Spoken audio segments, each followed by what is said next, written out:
Y'all know the deal. Hit the thumbs up. YouTube really cares, even if I don't.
George, you finally said something that makes sense, sir.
Sounds like some fun flashbacks, Brennan.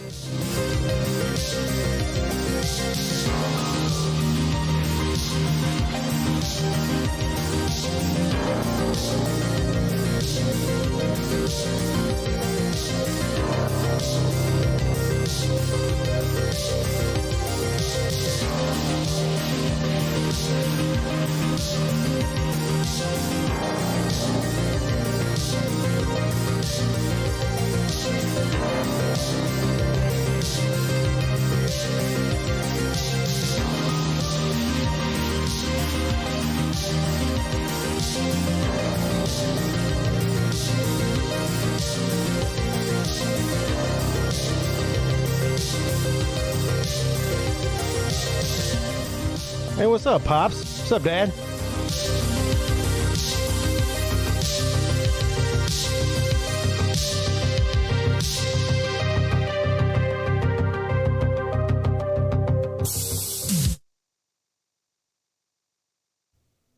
Clemson fans piss me off.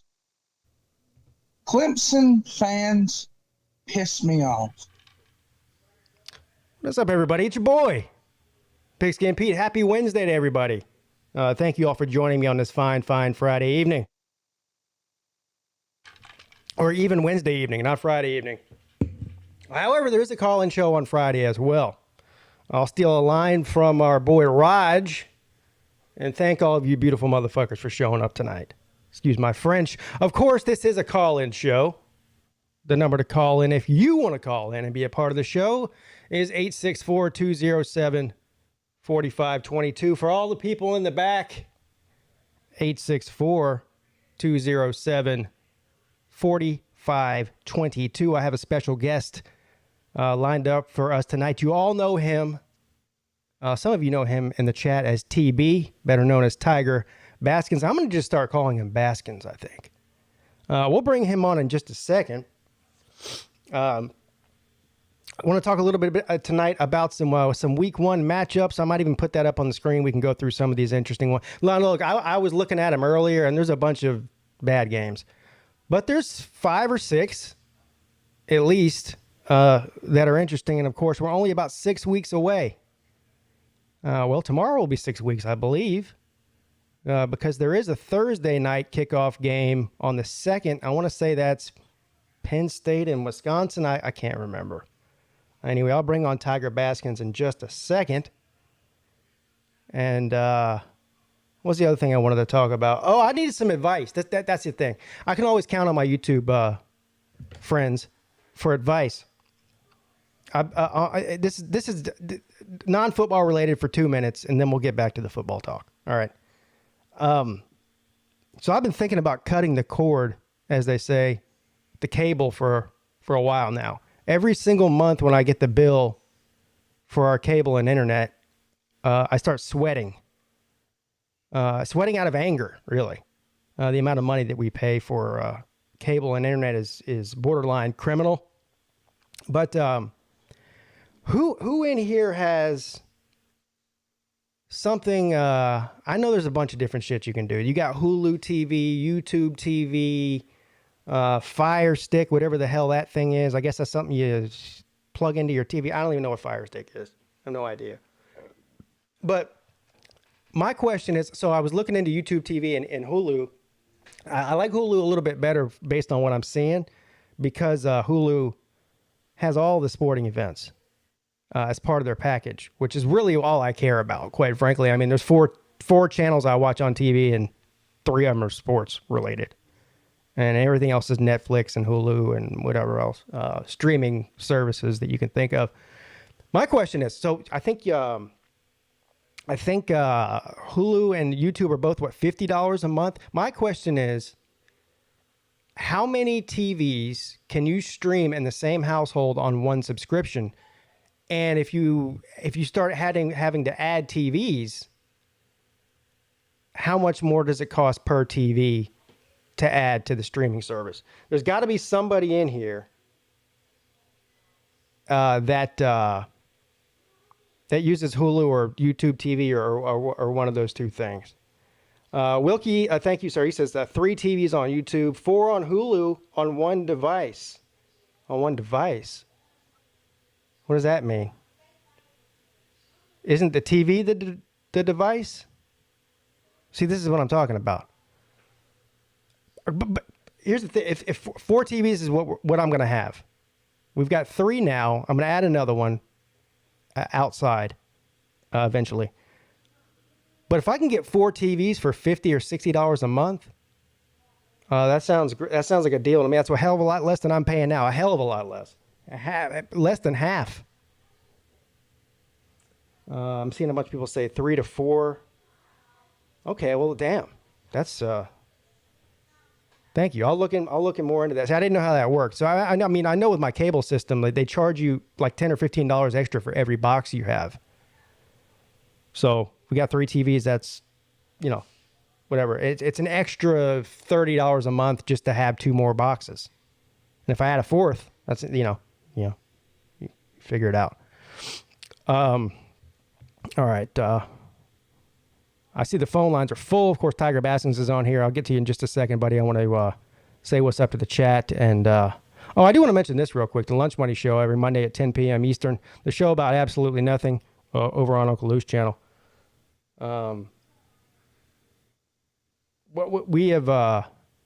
We've managed to talk about nothing for the entire offseason. I think we might start talking about something for at least part of the show coming soon. And that something will be what the show was predicated on to begin with. Some betting lines. For all of you degenerate gamblers out there. Yeah, so we'll start doing that very soon. Also, we're going to be, I believe we're having BVD on next week. If we've got confirmation from BVD, I don't know. We'll have BVD on. We're going to rotate between the channels to talk a little bit about the Slav Olympics over the next few months, try to get as many people there as humanly possible. And I think the turnout's going to be great. Cheers to the chat. I see I got a couple of super chats in here.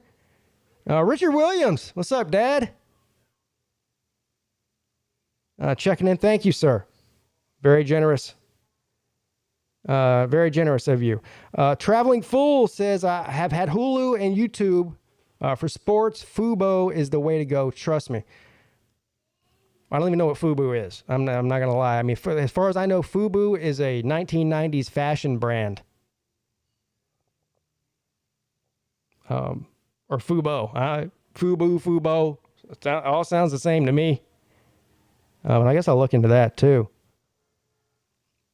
All I really need, look, this is all I need. I need all this. I need all the networks: ABC, CBS, NBC, ESPN, ESPN2, SEC Network, ACC Network, anywhere where they broadcast football and or maybe golf and baseball. The major sporting events that I may find myself watching. I do enjoy the history and science channels as well, but I could do without them. I could give 2 shits if there's any news channels on there. There's no such thing as news channels anymore anyway. It's all opinion channels, but it's a whole other discussion. Let's see who's in the chat here real quick. Jerome Shit-Talking Pruitt, Matt Dummett, Tyree Ross. What's going on, buddy? Ray Finkel's Creepy Bedroom, Brad Pitt, D4's here, Colby. Tiger Baskins, Traveling Fools, better known as Brennan, Mike Vick. Mike Vick made it back in one piece from Savannah. Had himself a couple of cold cocktails there by the beach. I was jealous. Even though I was at the beach too. I was still jealous. Savannah's way nicer than Myrtle Beach. Golden Blue Dude.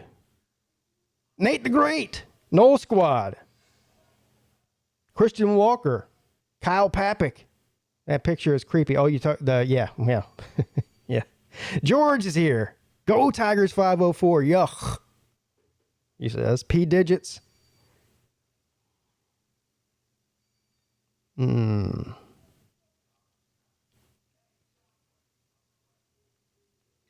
Kevin Dogs fan for life.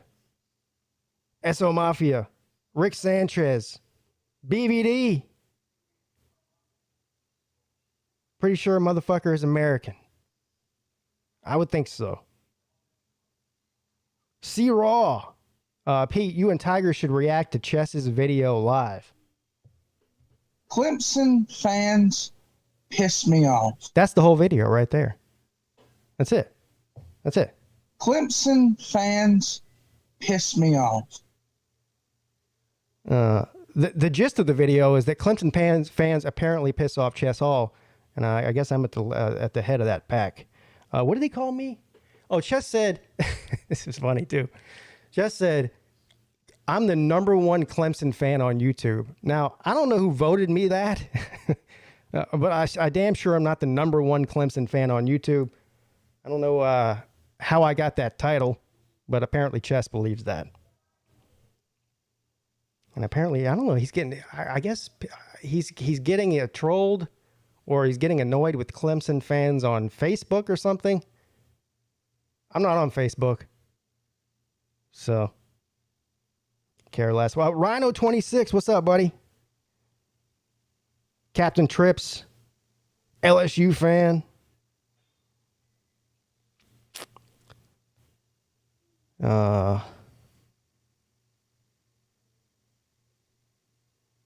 Ronnie Haas, Elite College Football Talks.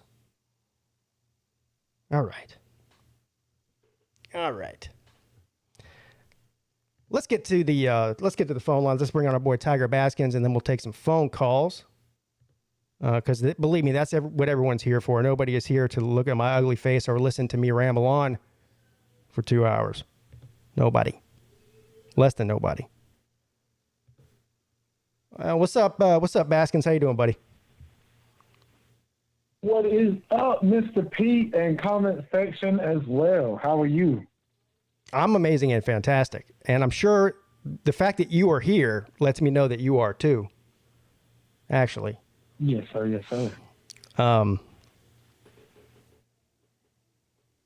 What do you think about taking some phone calls? You just want to jump right into this thing here? I think we should. You know what? Give me 10 seconds. Okay, go ahead. First The off, floor I is want to yours. say that college football is right around the corner. I am so excited. To anybody in the comment section, I feel like I'm a college football guru when it comes to statistics and little things. I'm a nerd with it. So no matter who your team is, call in tonight and let's talk some football. Like, college football is almost here, so whoever your team is, call in, and I'll tell you whatever I know about them. I'm sure Pete will too. Let's make tonight's show a good one, for real. This is the most underrated college football call-in show on all of YouTube. You knew that, right, Baskins? Yes, sir. I posted it probably 3 times tonight. Yeah. And that's a fact. I don't speak in hyperbole. You know what my goal is? We all have to have goals in life. What's up? You have to have goals in life. You have to have goals on YouTube. Whatever it is that you're doing, you have to have some sort of goal. So my goal is to go from the most underrated college football call-in show on all of YouTube right now to, by the end of the football season, being a properly rated college football call-in show on YouTube. But does that sound like a good goal to you? I guess I'll be honest, and I think people in the comment section would agree. You're already there, but we still say underrated because it sounds better. But out of a lot of the YouTube shows I've ever come across, you're definitely in the top 3. Like, I mean, there's no doubt about it. Everybody else out there can, I mean, I love Chess Hall, but there's nobody else out there that even holds a candle to you, Mr. Pete. And that's the fact. Yeah. Those are facts. Well, I appreciate the kind words. There's a lot of people that disagree with you. That's another thing about Chess Hall's video. This guy thinks that Clemson fans are annoying to him. He hasn't walked a single day in my shoes. Now, the Clemson fans that are in here, of course, the ones that subscribe and watch and, come on the shows and everything, they're all amazing and fantastic. But they are few and far between compared to the Clemson fans that can't stand me. So he needs to get in line. He needs to get in line behind them. All right. Let's bring somebody on here. What's up? You're on with Baskins and Pete. Good evening. This is Mike Vick. What's up, Mike? Go.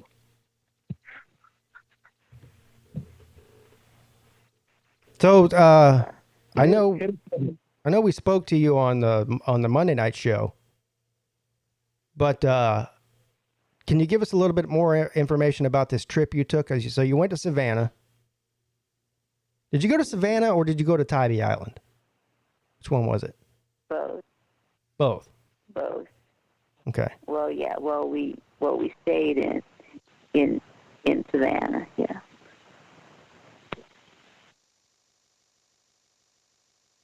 Okay. 1 through 10, what kind of time did you have? 10 being the best. You're going to go back and visit the Mouse's Ear on the way. Yeah. I guess I'll give it a 7. So, well, fuck. what was that drink that you were drinking? I mean, yeah. In that picture. Yeah, I've had better vacations. You've had better ones. Oh. That's not a ringing endorsement for your trip there. Yeah, I know. What was that drink that you were drinking in that video? What was it called? Oh, that was the Chatham Artillery Punch. The what? Oh, snap.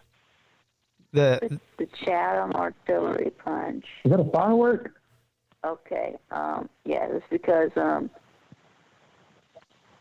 Savannah is in Chatham County. Say it one more time. Chatham Artillery Punch. Is that what you said? Yeah.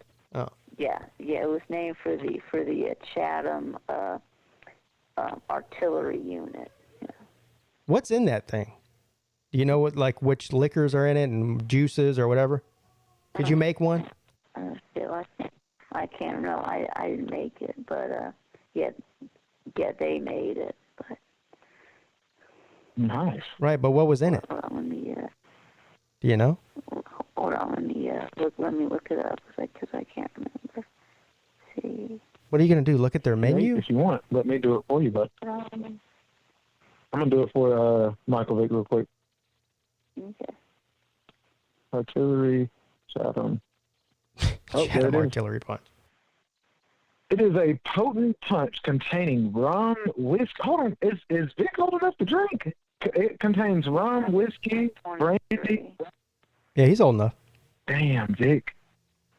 Okay, well, it contains rum, whiskey, brandy, and champagne. That sounds disgusting. Wow.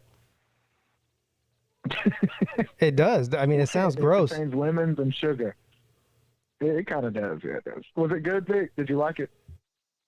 No, not really. Yeah. Not really. Yeah, but it was. I guess like their most famous drink. Yeah.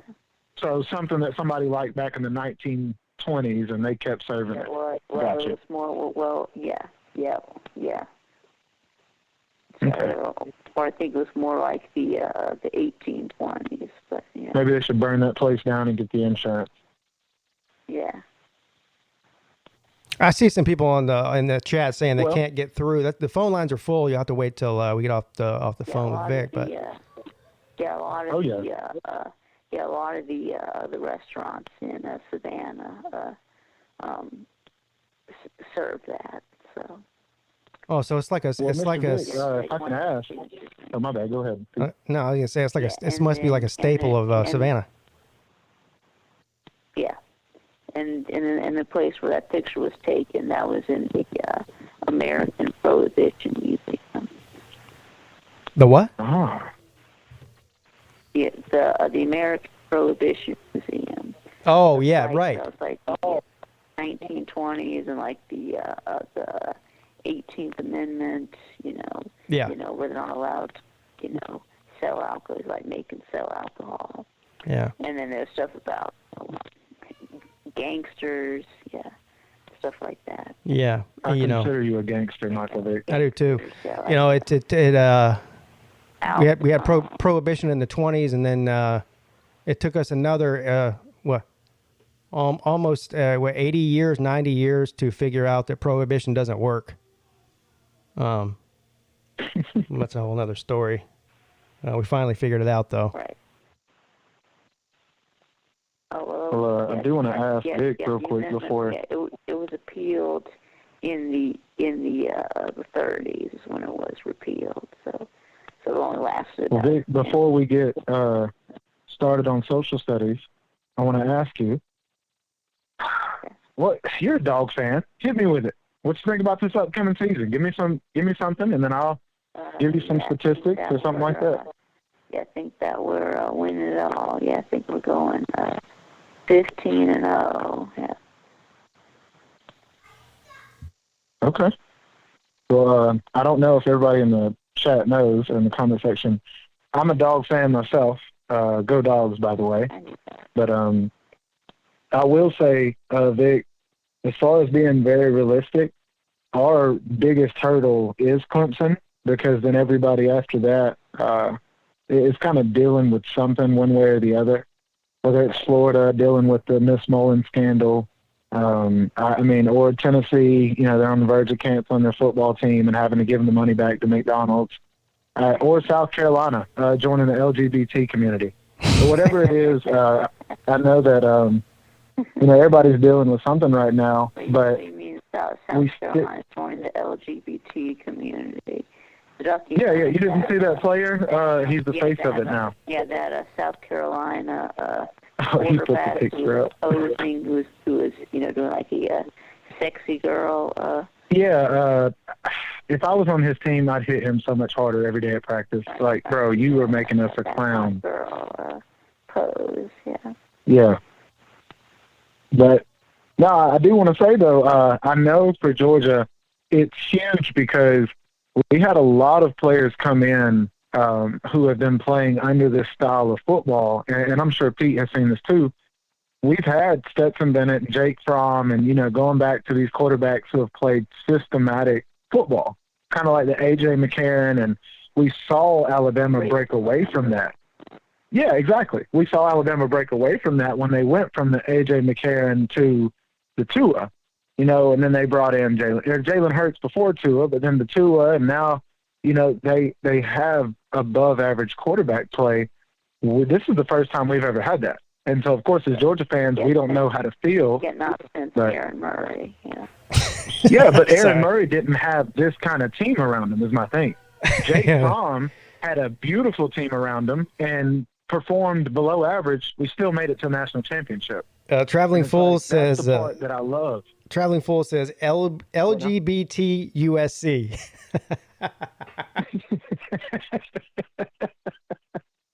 That's a good one, Traveling Fool. I love Dying, that. right? Oh my God! Well, Oh my God! All right, sorry. Yeah, BVD. Yeah, you're good. But to be honest, though, it looks good for Georgia just because of all the pieces. And I know people are like, well, you guys aren't proven yet, this and that. Jake Fromm wasn't proven. This was a dude that caught 3 bass and probably 7 catfish the night before he had to come in and play for Jacob Eason, and then led that team to a national championship. So my thing is, any team that Kirby Smart is around has a chance, just like Dabo, just like Saban. And for Kirby to slowly, and also not slowly, quickly change the culture at Georgia, we definitely have a chance. And I love our statistics on defense. We just have to get the offensive statistics to match Clemson and Alabama for us to have a chance. Honestly. That's it. I can't talk crap about Alabama or Clemson until we beat them. I can be a fan all day long, but at the end of the day, if we can prove it with offensive play and we beat Clemson, then it will give us that ability to say we're in that top 3. But I would love to be able to talk crap to Pete. Yeah. Well, I don't even know if I will. I'll probably just be like, "Hey Pete, how are you, bud?" And he'll just cuss me out. You earn the right when you win the game to give me whatever beating I deserve.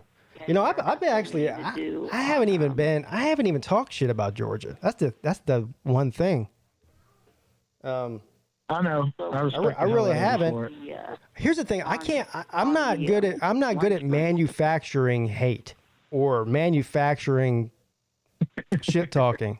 There's very few people that I would respond to in a serious way if they talk shit about me. You know what I'm saying? Very few people. On YouTube, I'm talking about, not in real life. No, not about you, just about your team. Yeah, Yeah, well, whatever. That's part of college football.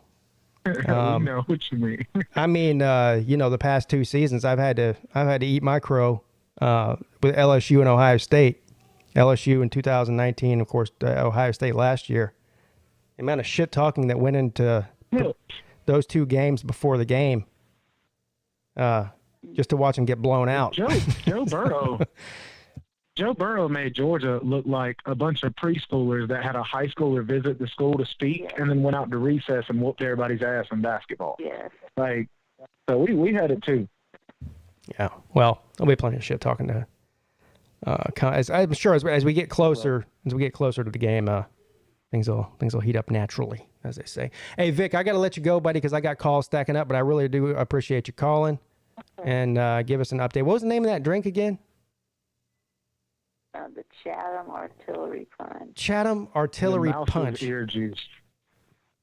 Oh. Which for somebody who likes to drink like me, that sounds like the most disgusting drink I've ever heard of. But I'll give it a whirl next time I'm down in Savannah, so I can give you an update on that. All right, thank you, Vic. It's too bad you were talking about Jake Fromm. It's too bad he wasn't around with the name, image, and likeness thing that's going on now. He would have had a 6-figure deal with Bass Pro Shops, I'm sure. Oh, easy. Yeah. Easy. I have to say this. I thought this was hilarious. So he just got married, and the first comment on his Instagram, the first comment in the comment section was, "See, Jake, this is your effing problem. You were always focused on everything else but football." The 318 number that's on hold, just to hang on. First, I'm going to bring on my man, Gold and Blue Dude. What's up, buddy? It's official. This is going to be your greatest show ever. You got TB and GBD on at the same time. It doesn't get better. This is your peak, man. This is your climax show. Damn, I peaked already? I think I might have peaked a year ago. Quite honestly, things are going downhill. I peaked in high school. Climbing. You're still climbing, man. You're still climbing. Man, I got Georgia fans all over me right now because I did my prediction video in Death Valley. They're not too happy with me about that. Hold on. I don't want to. How did I miss that? You said you did a prediction video in Clemson? Yeah. How did I miss that? I put that out on Saturday. Oh, I know. I was out of town. I don't know, but That's why I was when the South Carolina player, I was when the unplugged. South Carolina player was taking his pictures, they had the song in the background. I put my hands up on my hip. When you dip, I dip. We dip. Yeah. That's all I can hear right now, literally. Oh man, now you got that image in my head. God dang it. I mean, look at him, bro. He looks so happy too. Like, dude, we don't even have to pay you. Just take the picture. And he was like, oh, definitely. Freaking diva. Like he was happy to pose like that. Oh, I bet. He'll be the next one to come out. Here's the thing, guys, though. Now, I do have Clemson beating Georgia in the first game, okay? But Clemson is going to be the toughest opponent that Georgia faces, and I'm including Alabama. I think Alabama takes a step back. So I think Georgia is good the rest of the season. So I actually think these two teams will play twice. So my biggest question is, can Clemson beat them twice? Yeah. I don't know about that. That goes for both. Difficult to do. That goes for both teams. It's hard to beat a team twice anyway, but if you're both top 5 teams, it's even harder. Now, let me ask you a question. You just mentioned that you think Alabama's going to take a step back this season. Can you tell me what your reasoning behind that is? Now, when I say take a step back, I don't mean like fall off the cliff. I mean, I got you. I think they'll fall like barely short of getting to the playoffs, kind of like 2019. They reload. We all know that. But there's always an adjustment period. I think this is that year where there's a slight adjustment period. And I think the way it plays out, I think A&M will beat them. And then I think Georgia will be the one that knocks them out of the playoffs by beating them in the SEC championship game. So I have them with 2 losses. They're going to have a great defense. A lot of talent coming back on defense, but they lost. They do have a rough road. I mean, they've got production. The thing about Georgia that, makes me happy this year is we're moving to a 4-2-5 defense. Instead, we used to be a 4-3 traditional, and then we moved to a 3-4 where we had an extra linebacker who was a DN linebacker hybrid. Well, we took our DN, Adam Anderson, we put him at basically, I don't know if y'all know this term. I'll just say we put him at outside linebacker in a 4-2-5, which is basically like a middle linebacker that's going to get to cover the field, and on blitz packages, he'll be an extra blitzer. Well, Adam Anderson is 6'5", probably 245, 250, and runs a 4.40. So he's going to cover ground. But the thing about Georgia, we bring back so many DBs, and we've added 2 DBs that are easily top 10, top 15 in the nation, and Darion Kendrick and Tyke Smith. So we have experience, we have talent, we have all of it. I just know that Georgia has played the toughest games they ever have against Nick Saban. So if Dabo doesn't bring the coaching part, I don't give a damn about the talent. Talent doesn't matter. I mean, you could say, well, Kirby recruits this, or, Dabo recruits this. It's the coaching that's gotten us beat. It's the last play of the game bringing out Justin Fields to fake punt. Like, what the fuck are you doing, Kirby? So that's the coaching mistakes that we do. Talent definitely matters. But when all things are equal or close to equal, then you're right. The coaching is what for sure what matters there. I got a question for TB real quick. Now, you said hit me with it. And you are correct, 4-2-5. But I thought the way they were using that is I thought they were using Tyke as a nickelback. They will, but he'll be a nickel D-back. A nickel defensive back is anything that's inside the hash. Because he's a smaller DB, he will not play any one-on-ones on the outside because, he's like 5'9", maybe 5'10". You're not going to put him up against a 6'4". What's the name of the receiver at Clemson? Is it Ross? Justin Ross. Yes. You're not putting Tyke Smith on him. And honestly, if Kirby's smart, which he is, he will not allow Darion Kendrick to go up against Justin Ross the whole time. Doesn't matter if he's good enough or not. He doesn't allow his players to get put in positions where they get out of character. So he's not going to do it. Everybody at Clemson is going to be wanting that. They're going to be wanting that. And so he might put them on top of them, and he might cover them for the first 2 yards, but they're going to be in zone. It'll be enough to make DJ try to force it to him. And that's what Kirby's good at. He's good at baiting.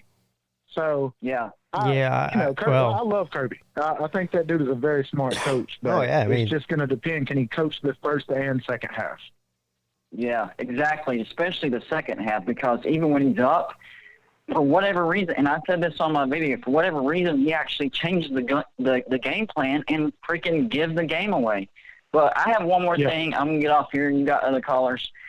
So the thing that really tipped the bucket towards Clemson is I think these two teams are really close on talent. But the tipping point was, number one, coaching. You already mentioned it. And number two, Georgia's inexperienced cornerbacks. Now, I don't know much about your cornerbacks. Can you enlighten me on them real quick?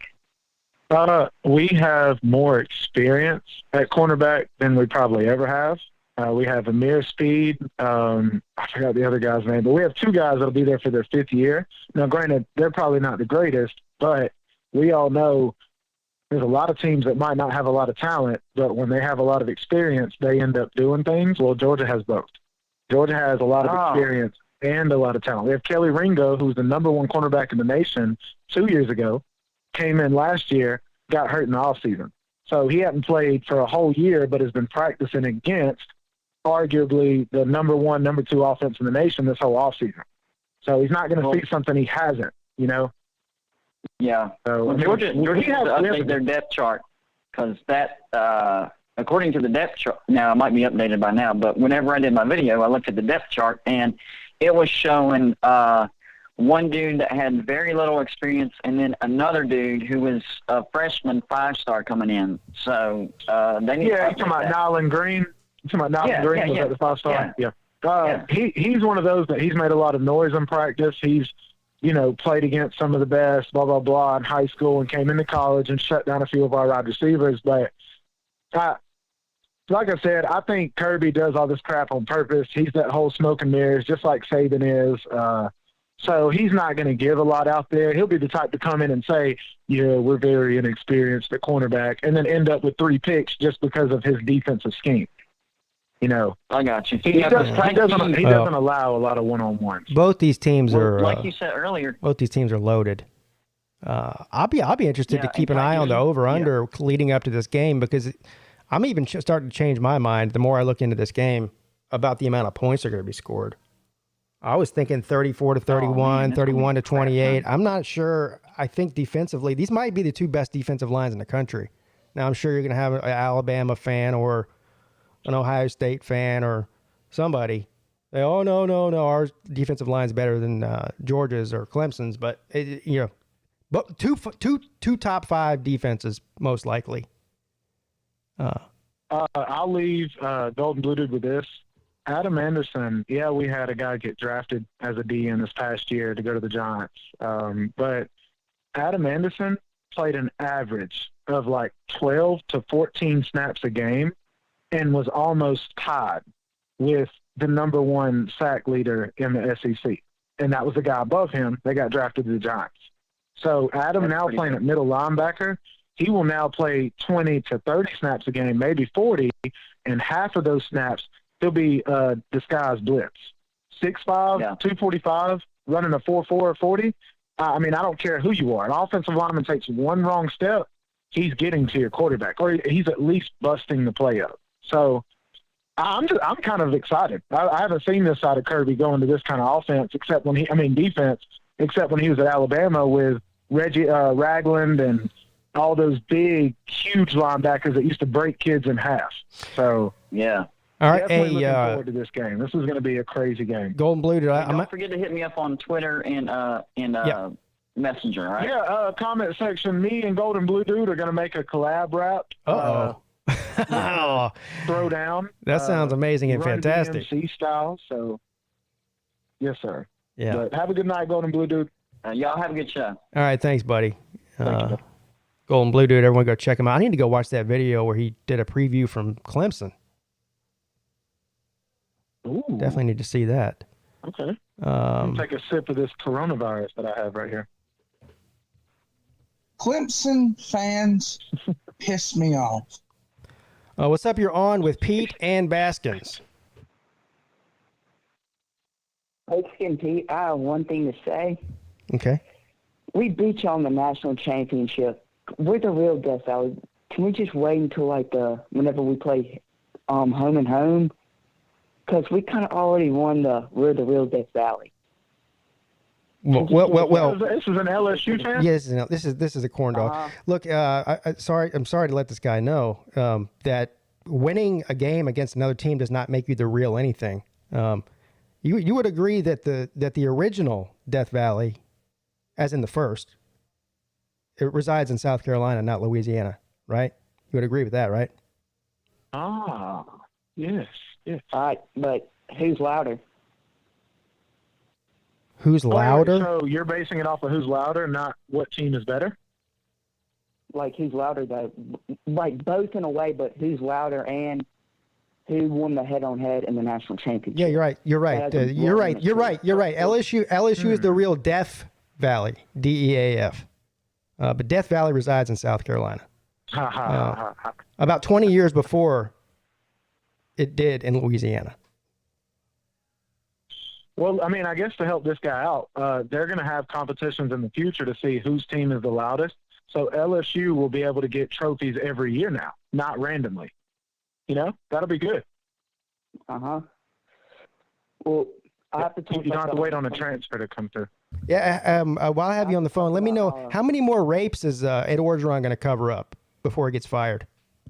Bro. Okay, hold on. Okay, dude, wait, let's just back it up.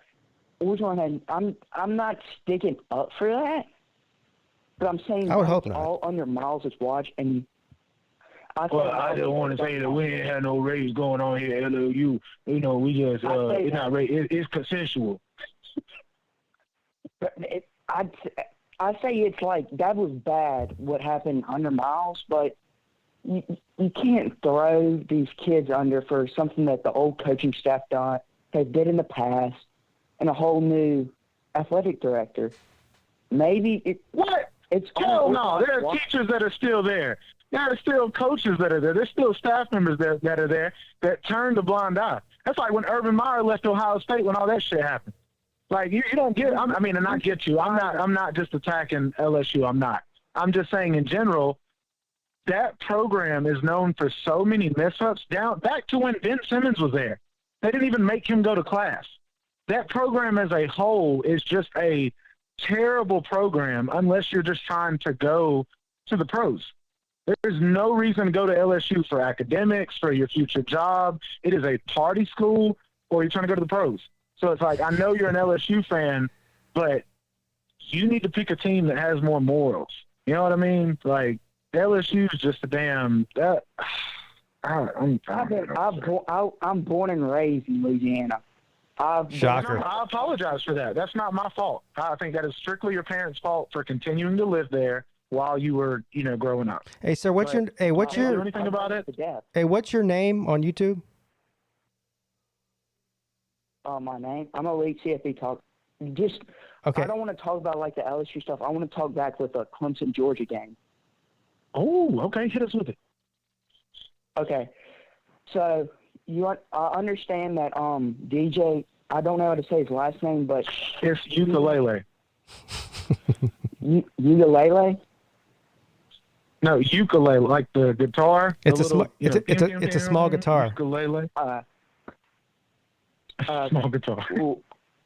Okay, I have Georgia winning this game and either going undefeated to play Oklahoma in the national championship. This is my reason. They have JT Daniels, who's a hunt to win the Heisman this year. He's a top-notch quarterback. He's not the best. He's not ahead of Spencer Rattler, but he's a top 3 quarterback. And I got to give him credit because he actually said JT was a good quarterback. Not many people have given JT credit, so thank you, young Padawan. And it's the way for Georgia to beat Clemson. It's going to be tight. I know it's going to be tight. It's not going to be a blowout like a 45-13. It's going to come down to who has the ball last, and that's who's going to win the game, or who has the most turnovers in that game. Yeah, well, Vegas agrees with you. Elite College Football Talk, do you hate Clemson fans? Do they piss you off? I don't hate Clemson fans. I mostly hate Ole Miss fans and piss me off. Texas fans. Oh, yeah, well, that's natural. Yeah. So, now listen, is Oklahoma going to win the national championship? Like, even if they don't make it, are they going to send a couple of players to go, like, rob whoever wins it and steal the championship trophy and then say that it's theirs? You could see that happen. I'm saying because they have players for that, is what I mean. I have them going undefeated all the way, but I'm just saying it's going to come up between Georgia and Oklahoma to win the national championship. I think it could go either way. Oklahoma's a solid team. They're built for this. They play in the Big 12. It's arguably the not the worst conference, but it's pretty much like an easy conference to win. And Oklahoma has trouble in the playoffs. Look from the past. The only time they did good in the playoffs is against Georgia in 18. The rest, they've gotten blown out. Oh, I would advise you not to. I would advise you not to put your money on Georgia going 15-0. That means they would have to beat most likely Alabama and Clemson in the same season. And I'm not saying they can't beat one of those two, but beating both of them, highly unlikely. Highly unlikely that any team goes 15-0, let alone a team that's never done it before. 15-0, I'm saying, not undefeated. I'm just saying. But I'm saying Bama, they're going to have. They're like a definition for a Bama off year is not going 9-3, but a definition of a Bama's off year is probably losing one game or maybe two. Well, but I think with Bryce Young at quarterback, I think whenever it comes down to the SEC championship, I think Georgia will be ready, and I think Kirby won't go like they did the past 2 times whenever they pretty much in a way had it locked up twice. I think this is Georgia's year to win. No, I get what you're saying, dude. And you're being realistic. I do. I know. And I agree. I know that Kirby has the potential to do big things. But like Pete said, though, it's so hard for a team to go 15-0, especially when you play in a conference where every week you're playing against NFL caliber players. And it's like Clemson's conference has gotten better, but I know what you mean by Oklahoma and Clemson being able to – it's best of both worlds. Your team is a top-notch team, and you play in a below-average conference. And it's like for Georgia to go 15-0 would be – I mean, now Alabama losing 2 games, I don't see that happening because the only team they would lose to is Auburn and Texas A&M. But Auburn this year is not strong at all, so that's out the window. So, I mean, if anything – losing to A&M and Georgia and somehow their way back into, like, the Sugar Bowl. But my thing is you, buddy, they're not going to play Georgia if they lose A&M. A&M, I don't think is losing another game. If they beat Alabama, I don't see A&M losing a game. I see A&M. I see. All right. Well, we're getting way into the weeds with the different scenarios.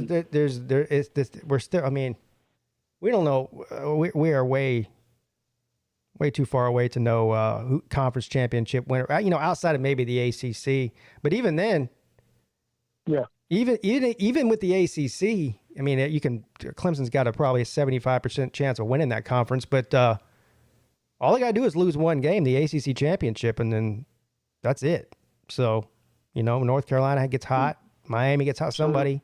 You never know. Upsets happen. It's college football. But thank you. No, shit. Wrong one. Thank you. What do you say his name was? Elite College Football Talk? I think it was Elite. Yeah. That was a good call, big dog. Corn dog there. What's up? You're on with Pete and Baskins. Hello, Pete. It's Noel Squad here, and I am calling first to ask you about DJ. I'm going to try to say his name. Uyangalele, is that correct? That's right. Uyangalele. You got it right, buddy. Thank you. All right, I don't. If Clemson beats Georgia, I will try to pronounce that the best I can. I promise. If Clemson beats Georgia, I will try my best to say it without trolling. Like, I will really try to say it. Yeah, I know. But just to cut to the chase, I am calling in to ask you what are your thoughts on Mike Norvell, and do you think he can get FSU back? Well, they've got a little bit of a hill to climb. I think the jury's still out on Norvell overall. Look, you know, you can't take the mess that was left there is really unprecedented. From a team to go from top 5 program for 30 years straight, basically, to where they went when Norvell got the job. You know, I mean, it was when he took that job over. It was one of the hardest jobs in the country, I think. And it still might be right now. But besides Tennessee, yeah. This year, I think that this season, and this, by the way, this season by any means is not the end all be all judgment for what Norvell's going to do there or not do there. What is this? His second or third season there? Second. I think it's his second. First last season, yeah. So his first season was the coronavirus with a weird year to begin with. So this is his first real, full season. And I think you need to give the guy another season or two after this. Now, if they go out there and win one game and get beat by some, lower tier program school, that's not a good look. But if he can manage to win 6 or 7 games, I was looking at Florida State's schedule the other day, and I see 6 wins on there. Now, can they win another a game or two that they're not going to be favored in? We'll see. I think they need to win at least 6 games. I don't know. This year. Agreed. I believe that we're going to win at least 6 games, but I really do think that Norvell is the guy to lead us in the right direction. I also like our recruiting too as well. If you haven't noticed, we're number 6 in the country. I know it's incredibly. We have a couple of really good guys lined up, especially Travis Hunter, who's like the best player in the country. Well, these teams in Florida, like, especially a team like Florida State, Florida, Miami, any of these Power 5 schools in the state of Florida have no business not recruiting in the top 15 every year. I think that should be the minimum for a school like Florida State. They should be in the top 15 every year. And anything outside of that, I think, is a failure with the amount of talent in that state and the name brand. I do want to make No Squad feel better, though.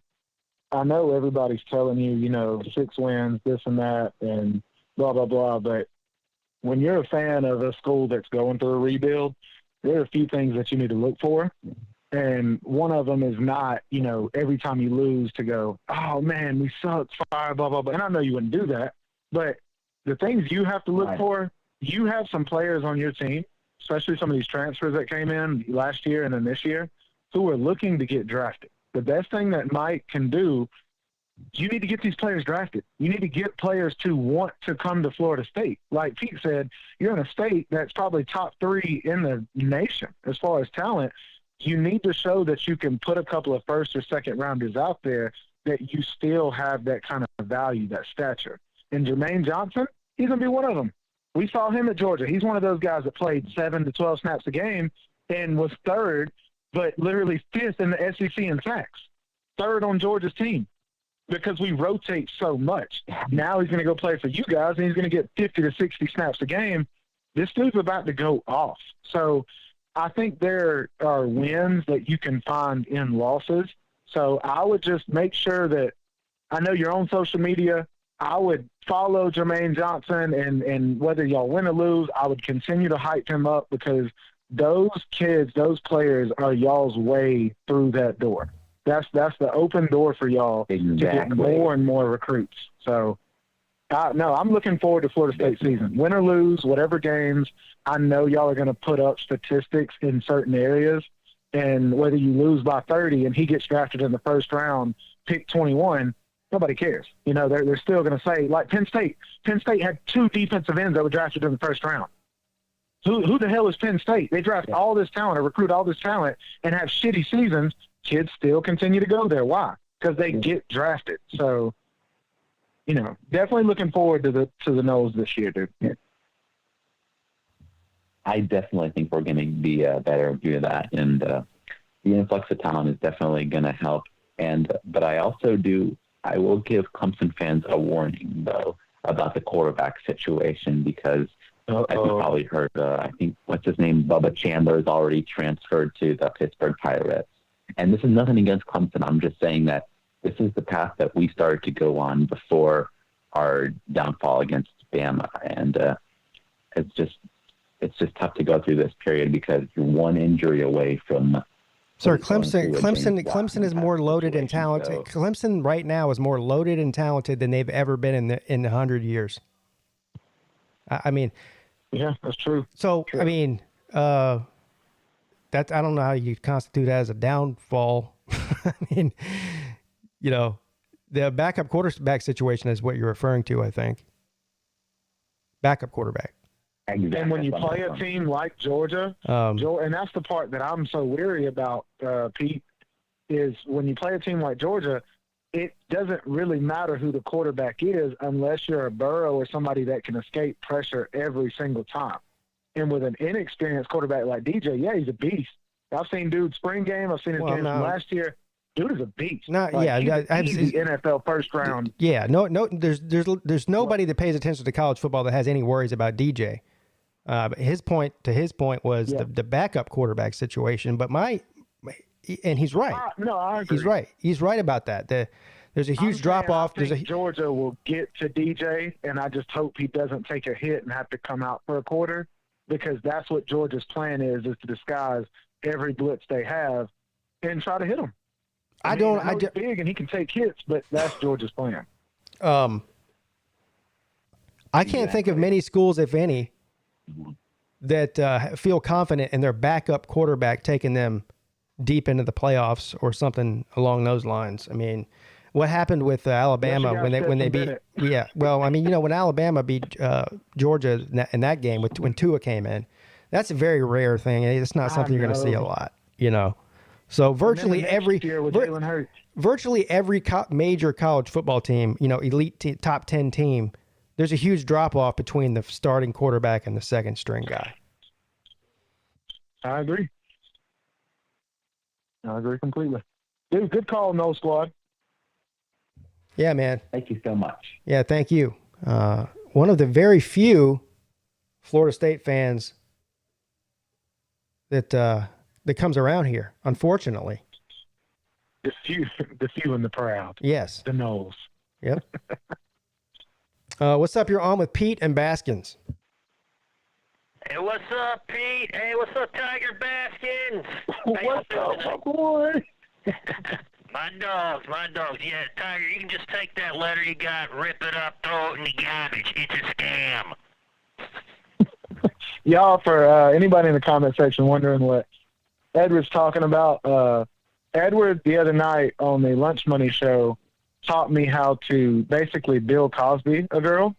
And so you almost turn your back to the basket like Kobe, and you hit a fadeaway with whatever peel that you have, and you throw it in a drink, and she's so impressed that she doesn't see it dissolve. Next thing you know, 2 hours later, you basically got a semi-dead body. You Bill Cosby her. Next day, she doesn't know anything. And so Edward's advice to how to score on the first night. Anyway. Disclaimer here: the views and comments of my co-host and callers do not reflect the opinions of Pigskin Pete. Carry on. Yes. Well, anyway,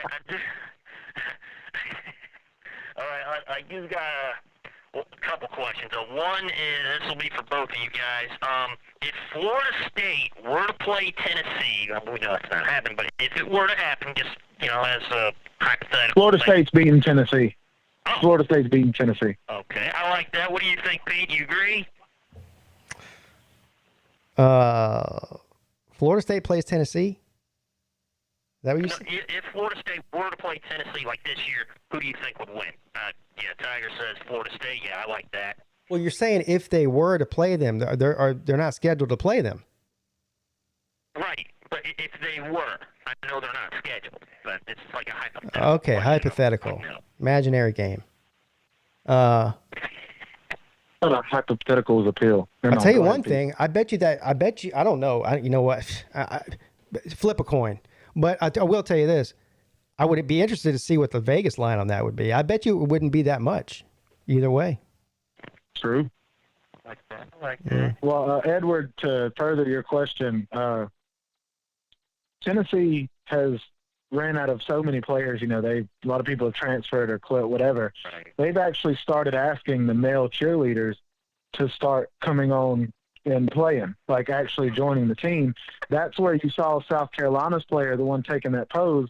He's actually a male cheerleader because a lot of players from South Carolina transferred, and that's where they got it from. So that player you saw with his hands on his hip, he's actually a male cheerleader for the South Carolina football team as well. Yeah. Right now. Yeah. He's a 2-star cheerleader. Yeah. He's not even a great cheerleader. They said he's actually a better football player than he is a cheerleader, that he's really good at making contact. I'd probably make a better cheerleader than he would. Oh, easily. Especially after the games when you're at the party cheering, and then all of a sudden you slip a little peel in the drink, boom. Got him. Yeah. Nah. Okay, my next question. Hey, Edward, let me ask you a question. Yeah. Do Clemson fans piss you off? Not really. Clemson fans piss me off. Oh, they don't piss me off. Please, sir, I want some more. That's what he sounds like. I will say that Clemson fans are very loud. I would say, like, when they're cheering for their team. They call it Death Valley, so that's the loudest right there. Right. Okay. Edward, you've had a good call so far. I'm proud of you. Thank you. Yes. Do you have another question before we let you go, big dog? Yeah. I remember what it was. Oh, yeah. I don't know I think I asked this to Pete, but I'll go ahead and ask you. Do you think North Carolina is a better team than Miami?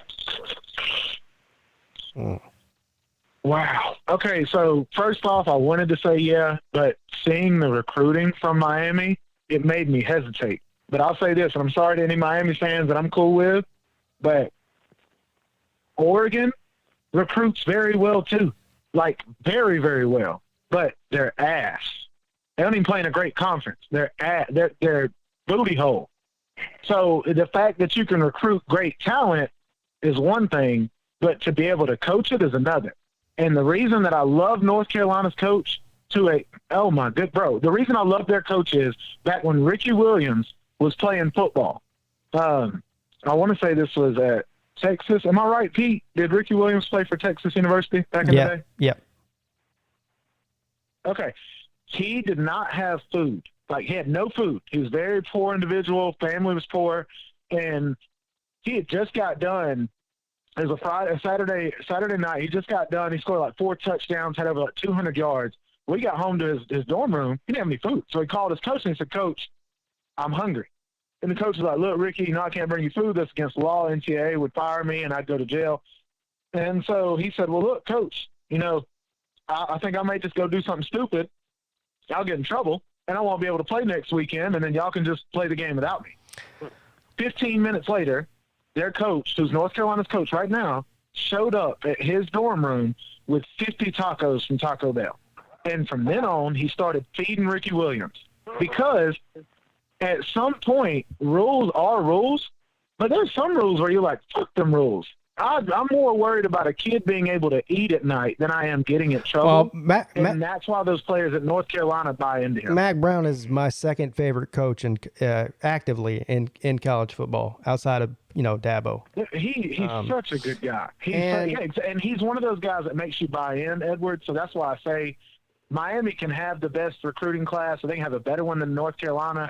But the players from North Carolina are going to play harder for them than Miami players will play for their coach. Ronnie Haas points out something in the comment section here. Ronnie Haas says that the job Mac Brown done is mad underrated. I would have to agree with that. I mean, North Carolina was a laughing stock in college football until 2 years ago, and now they're actually a team that people talk about. I'm not saying they're hey, Edward, top 5 team or anything, but they're relevant. No, he put them on the map, and with Sam Howell next year in the draft, that's just going to do more. Just like I said to the Noel Squad guy earlier, Mac Brown knows how things work. When Sam Howell gets drafted, guess what they're going to do? Sign a 5-star quarterback. Yep. Halfway through the season, they'll sign a 5. They might sign 2 of them just because he knows what he's doing. But Pizza Woman had a good point. Edward, you tell me what you think. She said, you need to, on the Lunch Money show Monday, you need to come on and be a cheerleader for whatever team. You need to act like a cheerleader. And I would literally pay money to see that. Oh. Like, I would love for you to come on and you sound like a cheerleader and cheer for whatever team, and you can Bill Cosby the whole team afterwards. I don't care. I just would love to hear. My team's Florida State, so since it is, what do you and Pete have a prediction for Florida State this year? Like, as far as how they're going to go record-wise? Like, Uncle Lou predicted 6-6. I'd like to hear what you and Pete have to say. Were you a good one? I forgot what he said earlier. Were you listening? Were you listening to the call before you, the Florida State guy, Noel Squad? Was it Noel Squad? Yeah. I don't know if he said. Because we talked about it for about 10 minutes. I just don't want to repeat myself. I said that I see at least 6 wins on that schedule, and I think if they could win 1 or 2 more that they're going to be underdogs in, then they can get to 7 or 8. Right. But I think 6 is about right. Yeah. All right. I like that. I'm sure you agree with that, Tiger. I like that. Okay. Cool. Well, I'm going to go ahead. Shout out to everybody in the comment section, and I'm going to go ahead and get off so you guys can take some other callers. Tiger, thank you. It's good talking with you, Pete. Great talking with you all. Yes, sir. You guys on the Lunch Money Show Monday night, 10 to 10. Yeah, all right. Thank you. I'm not gonna take any more calls. We still have Tiger Baskins on here. What I'm gonna do real quick, if I can figure out how to do it, because I'm basically ignorant. Not basically, I am ignorant. On YouTube here. I'm going to bring up the week 1. Are you still there, TB? I'm here. You did not hang up on me. Okay, good. Just making sure. Just making sure. Hold on a second. I'm going to bring up the week 1 schedule. Let me see. You know what? I hope it just doesn't hang up on you. But I'm going to attempt to get this off the screen, and hopefully it doesn't hang up on you. You still there? Yes, I'm here. Okay, good. All right. Let me zoom in a little bit here. We're going to take a look at a couple of these week 1 games here. And like I said before, man, there's not that many that are great, which is pretty common for the first few weeks. You have a lot of teams playing lower classification teams and that sort of thing. Let's see here. I can tell you which ones I'm interested in for sure. See, these are all... now, look here, a group of 5 game that's pretty good. Boise State and UCF. That's a good one. Oh, okay. I can see it, yeah. South Florida and NC State, that game might be more interesting than people think. I think NC State will win the game. Of course, South Florida has their head coach is the former Clemson coordinator. Bowling Green versus Tennessee. That's a game they might be able to win. That's a good one. Maybe. This one here is interesting to me. Ohio State and Minnesota. Now, that's September 2nd, so that must be the kickoff game for the Power 5. That's a Thursday, right? Because the 4th is Saturday. Agreed. Yes, now, look, I mean, the Ohio State's going to be favored to win this by 2 touchdowns at least, and I mean, they should be. But I am starting to hear buzzes about, because, what was it, 2 seasons ago, Minnesota was rolling. You remember that? Towards the end of the season, they were... Well, and they just had, I think, 2 players this year drafted in the first and second round. So, yeah. And there's a lot of hype going on. Last year they had a down season, but a lot of teams did, and it's hard to judge. Some of these teams, last year was just such a weird year for a lot of teams with the practice schedules and the coronavirus. The whole thing was a mess. So it's really hard to tell if that was an anomaly that Minnesota had a decent team or a good team even 2 seasons ago, and now they went back to normal, or if last year was the anomaly and they are headed in the right direction. So anyway, it looks like to me that this game is in Minnesota. Not that really matters, but I mean, some home field advantage there. Ohio State breaking in a new quarterback. Yeah, I think this game could be closer than people think. I'm still obviously not going to pick against Ohio State in that situation. They're a much better, more talented team. But I agree completely. Minnesota has turned their whole program around. I'm thinking I'm probably going to end up streaming. I'm probably going to end up streaming that game Thursday night. Okay, yeah, I'll definitely be on there. I'll definitely watch that. Yeah, if you take a host, I'm going to go ahead and call first dibs. Yeah, I'd love to host that game with you. We might be able to work that out. UNC and Virginia Tech. That's more just interesting to see what UNC looks like. I don't really expect much out of Virginia Tech this year, quite frankly. But I'd like to see how Howell looks. And, of course, I want to see how the North Carolina defense looks, too. Let's see here. A lot of these are just not interesting, No. Of course, here we go. This is another interesting one, West Virginia and Maryland. Of course, the game I did a video. Indiana and Iowa. Yeah. Did a video today on the Alabama and Miami matchup, which I really believe all comes down to Derek King, in that game. Yes. Let's see here.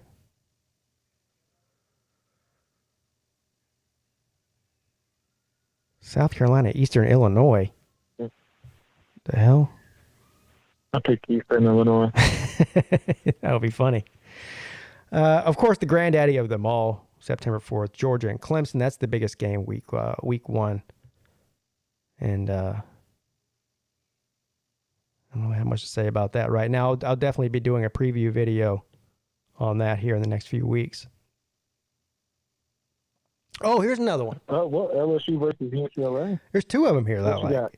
Yeah, Notre Dame and Florida State. And Louisville and Ole Miss. Now, I expect Ole Miss to beat Louisville. I'm not saying that. But I'm interested to see what Ole Miss is going to look like. There's a lot of people talking about Ole Miss being a spoiler this year in the SEC West. Because of Lane Kiffin. Because of Lane Kiffin, and if they get hot on offense, they can outscore people. You know, they might knock off an Alabama or something like that, or an A&M or an LSU or whatever. I think they could play spoiler for somebody. I'll be looking forward to see how they look. Notre Dame and Florida State. This is interesting. Now, I know. I hope Florida State whoops that ass. Dude, I really hope Florida State beats Notre Dame. This game, it says it's in Florida State. Is it a neutral game, or is it actually in Florida State? Can somebody in the comment section let me know that? I think it might actually be in Tallahassee. Not that really matters, but it does matter some. It does matter some. Anyway, both teams with new quarterbacks. Obviously, Florida State's got an experienced quarterback. He just hadn't played in the past 2 years. And Notre Dame is replacing their quarterback altogether. This could be a trap game, and I don't even know if trap is the right word to use to call that, because I don't think Notre Dame's going to get caught slipping here. Let me put it this way. First game of the year on the road down south on September 5th, which is it's probably going to be 150 degrees down in Tallahassee. I think this game could be closer than people think as well. Is there a betting line out on this? There's got to be. I'll save that for the... That's a tough one. Yeah, I'll save that for the Lunch Money show. But if this game is 14 points or more, I would take Florida State with the points. Might not be that much. Okay. Pittsburgh and Tennessee. What? Oh, we're into week 2 now. Never mind. All right, that was it for the week 1. I don't want to get into week 2. Week 2, there's some great games too. Week 2, we've got Ohio State and Oregon, which is one of the biggest matchups early in the year. I'm assuming they'll both. I think Oregon will be ranked in the top 15. I think. Don't know. All right, Tiger Baskins, buddy, we did it again. Dude, this is awesome. I really like hosting your show with you. All of y'all that are in the comment section, y'all definitely help this show be great. But I got to admit, Peete is a man. This is a really good show. And what I love too, though, Peete, is that you're never biased. Like, we know you're a Clemson fan, but you're not ignorant about it, which is definitely a great thing to be around. Which I think makes other people feel like they have to be realistic too, and that's what you want when you're talking, sports or statistics or whatever. But that's going to be a hell of a first game. Now, Georgia, I mean, as a Georgia fan, we have not had this kind of hype except when we were supposed to play Alabama the first game and then coronavirus hit.